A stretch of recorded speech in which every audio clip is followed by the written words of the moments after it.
జగన్మోహన్ రెడ్డి గారు రోడ్డు మీదకి వస్తే ఏదో హంగామా హడావిడి తప్పదు.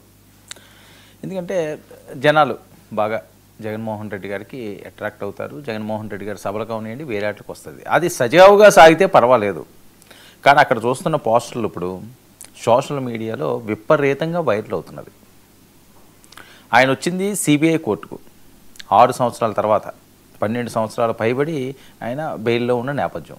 సో ఇలాంటి పరిస్థితుల్లో కొన్ని వివాదాలకి చోటు లేకుండా వచ్చామా వెళ్ళామా అన్నట్లుగా ఉంటే బాగుంటుందని చెప్పి సోషల్ మీడియా ఈరోజు పెద్ద ఎత్తున ట్రోల్స్ చేస్తున్నది, ఆయన మీద విమర్శలు గుప్పిస్తున్నది. జగన్ కోర్టులో హాజరు రచ్చరచ్చగా మారిన భాగ్యనగరం.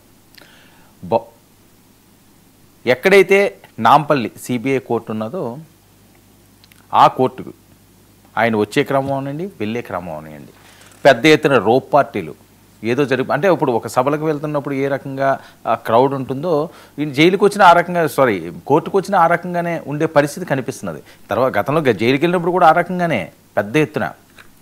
సో ఆయన నినాదాలు చేయొచ్చు, లేకపోతే అన్యాయం జరిగింది అయ్యొచ్చు, లేకపోతే కడిగిన ముచ్చుల్లో ఆయన వస్తారు అవ్వచ్చు, ఇలాంటి మాటలు మాట్లాడచ్చు, ఈ రకంగా నినాదాలు చేయొచ్చు.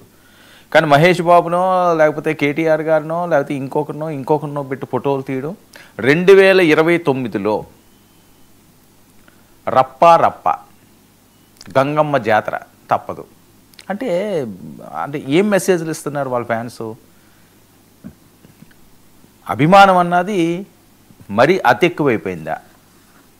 నినాదాలు చేయడం ఇది వేరు, కానీ ఈ గంగమ్మ జాతరలు ఏంటి, రప్పాలు ఏంటి, ఎవరు నరికేస్తారు, ఎక్కడ మనం ఉన్నాము అంటే వాళ్ళు ఊరుకుంటారా?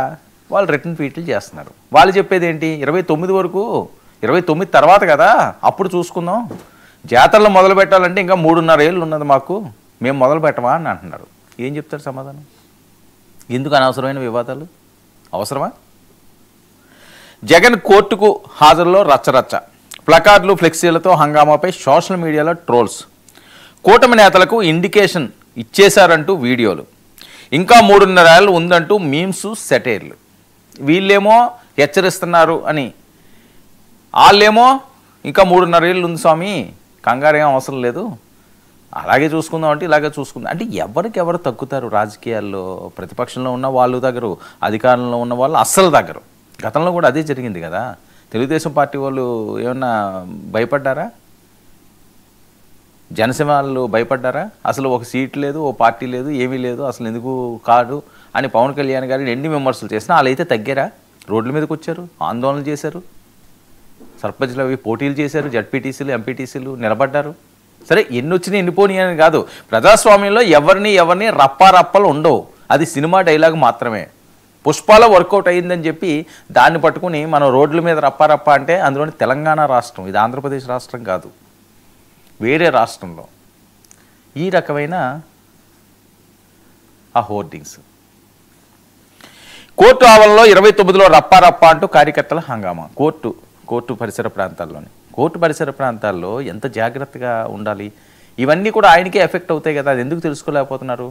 తప్పులేదు, అభిమానం చూపించుకోవడంలో తప్పులేదు, కానీ అభిమానం ఇంకా వేరే రకంగా చూపించుకుండి ఈ రకంగా హెచ్చరికలు జారీ చేసి గంగమ్మ జాతరలో ఏదో ఇంకా దాని అర్థం ఏంటి? ఏదో పొట్టేళ్ళాట్లను ఇచ్చుకుంటే నడుగుతారు కదా, అలా నరికేస్తామని అర్థం. రప్ప అంటే దాని అర్థం అది, పచ్చిగా చెప్పాలంటే. అంత అవసరం ఏముంది? అంత రప్పాలు చేసేసుకోవాల్సినంత అవసరం ఉందా? 88 మ్యాజిక్ ఫిగర్ దాటితే గంగమ్మ జాతరే, ఇదండి వాళ్ళు ఇచ్చే మెసేజ్. 88 అంటే మ్యాజిక్ ఫిగర్, 175కి 88 కదా. ఎలక్షన్ రిజల్ట్ చెప్తుంటారు కదా, ఇదిగో 10 lead, 20 lead, 30 lead, 40 lead, 50 lead, 50 30, 60 40, లేకపోతే 70 20, లేకపోతే 80 50 ఇలాగా లీడ్ చెప్పి ఒకవేళ 2029లో జగన్మోహన్ రెడ్డి గారు పార్టీ వైఎస్ఆర్ పార్టీకి 85 86 87 88 అని కానీ రిజల్ట్ వచ్చిందంటే, అది కానీ అనౌన్స్ అయ్యిందంటే ఇంకంతే అట. గంగమ్మ జాతర రప్పారప్ప. ఏంది గంగమ్మ జాతర, ఏంది రప్పారప్ప? ఎవరు చంపేస్తారు? 88 వస్తే చంపేయడం ఏంటి? గంగమ్మ జాతరలు చేయడం ఏంటి 88 వస్తేని? ఏం మెసేజ్ ఇద్దాం అనుకుంటున్నారు? ఇప్పుడు ఈ మెసేజ్లు ప్రజల్లోకి వెళ్తే అది నెగిటివేనా? జగన్మోహన్ రెడ్డి గారికి నెగిటివేనా? పార్టీకి నెగిటివే కదా? ఈ నెగిటివే కదా తీసుకొచ్చారు చాలామంది వైఎస్ఆర్సీపీలోని. గతంలో 151 11 పడిపోవడానికి కారణం ఏంటి? ఇవే, ఈ రప్పరప్ప మాటలే, తిట్టడాలు, వేరేది అరెస్టులు, అది ఇది అన్నీ కలిపి ఉన్నది. కూటమి ప్రభుత్వం కూడా ఇప్పుడు అవే తప్పులు చేస్తే వీళ్ళకి ఆ శిక్ష తప్పదు. అది నేను చాలాసార్లు ప్రస్తావించాను. ఎవరో ఒకరికి పరిమితం అవ్వు ఇవేవో ఒకరికి పరిమితం అయ్యే ఉండవు. కూటమి చేసినా తప్పే, కూటమి చేసినా ఈ రకంగానే ట్రీట్మెంట్ ఉంటుంది. కూటమి కాదు ఇంకొకరు చేసినా ఇంకొకరు చేసినని. సరే, ఇంకా సమయం ఉంది కదా, ఇంకా సమయం ఉన్నప్పుడు ఇప్పుడు రప్ప పోస్టర్లు చూపిస్తే దానివల్ల ఫలితం ఏంటి? ఇక ర్యాలీలో మహేష్ బాబు, జగన్, కేటీఆర్ ప్లకార్డులతో హల్చల్లు, పుష్ప సినిమా డైలాగులతో వీరంగాలు. మహేష్ బాబు ఎందుకు వచ్చాడు, కేటీఆర్ ఎందుకు వచ్చాడు అంటే ఇప్పుడు మాట్లాడేది ఏంటంటే సోషల్ మీడియాలో మనం దేనికి వెళ్ళాం, ఆయన దేనికి వెళ్ళాడు? ఒక సభకి వెళ్తున్నారా, రప్ప కాకుండా జేజేలు పలకండి. లేకపోతే ఇంకొక అంశం మీద ఆయన వచ్చాడా, ఎవరినో ఏదో ఫంక్షన్కో ఇంకోటోని అభిమానం చాటుకోండి, జేజేలు ఓకే సీఎం అంటుంటారు కదా, అలాంటి నినాదాలు పడలేదు. అరే, ఆయన కోర్టుకు వస్తుంటే 6 సంవత్సరాల తర్వాత మేము రప్ప గంగమ్మ జాతరలు చేస్తామని ఇంక ప్లకార్డులు పెడుతుంటే ఇంకేం మాట్లాడాలి? ఇంకేం మెసేజ్ వెళ్తున్నట్టు? ఏం చెప్పాలనుకుంటున్నారు మీరు? ఇది కదా వస్తున్న ప్రశ్నల నేపథ్యం. ఇక అక్రమార్కుల కేసులో 6 ఏళ్ల తర్వాత సిబిఐ కోర్టుకు హాజరైన జగన్ వెంట వైసీపీ శ్రేణులు, అభిమానులు భారీగా హాజరు. కోర్టు ఆవరణలో రాకుండా 100 మీటర్ల దూరంలోనే పోలీసులు పికెట్, ప్లకార్డులు, ఫ్లెక్సీలతో హైదరాబాద్ సిటీలో హంగామా. గతంలోనూ రప్ప డైలాగులను సమర్థించిన జగన్మోహన్ రెడ్డి గారు, జగన్ ఎక్కడికి వెళ్ళినా ఇవే ఫ్లెక్సీలతో హంగామా, ముందస్తు హెచ్చరికలు పంపించారంటూ సోషల్ మీడియాలో వీడియోలు. ఇక కోర్టుకు విచారణకు హాజరుపై సైలెంట్గా ఉండాలి, అలా వచ్చామా ఇలా వెళ్ళామా అన్నట్టుగానే ఉండాల్సిన అవసరం ఉంది. జగన్ వెంటే ఇంకా జనం ఉన్నారనే సోషల్ మీడియాలో ట్రోల్స్. అంటే ఈ అంశం ఏంటంటే జగన్మోహన్ రెడ్డి గారిని జనాలు వదలలేదు.